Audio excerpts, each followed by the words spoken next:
And then we're going to look at like how can we see these new things as the next step in our journey toward realization of who we truly are. And so we look at these new ideas, but then we look at where we came from and we look at the earlier ideas and see how they are stepping stones, one leading to the next. And much of what we were taught doesn't make sense to us.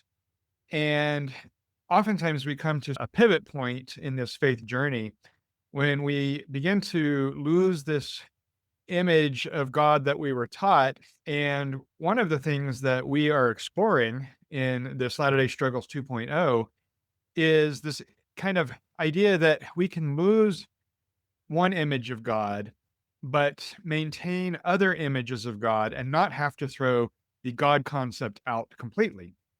Gone through a Mormon flavored faith crisis, or somebody who's gone through a different flavored faith crisis, when part of that crisis is letting go of or realizing that you need to let go of a harmful image of or concept of God, right? Before the scientific revolution, so if you think about the Enlightenment is around the between 16 and 1700, so over about 300 years ago, right? Before that, we lived in an era of time where all of the popular ideas about God, and when I say popular, most people that went to church, any kind of church, they believed in this mythic, magical God, this exterior God that you could pray to, and that God would answer your prayers as long as you lived in accordance. But in this particular realm of our world's development, and this still is a part of our world, if you believed in this God, you believed your God was the only right God, and the other gods were all the wrong gods. And so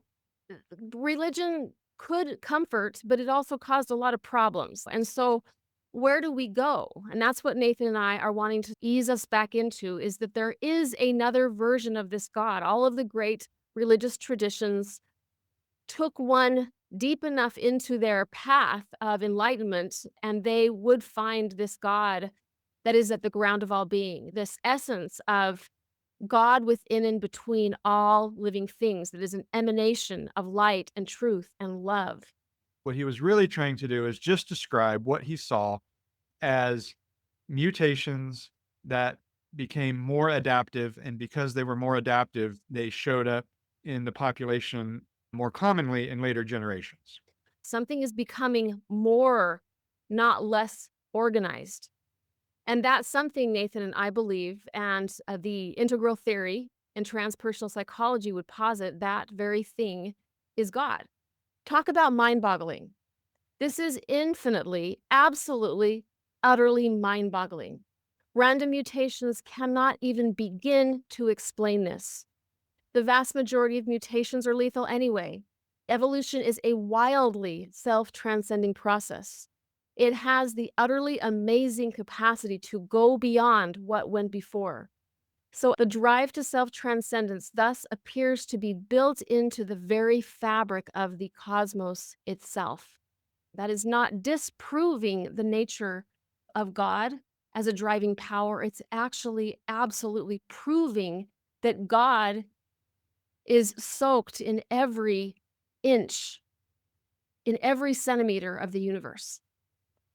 Yeah, there is no conflict between science and spirituality.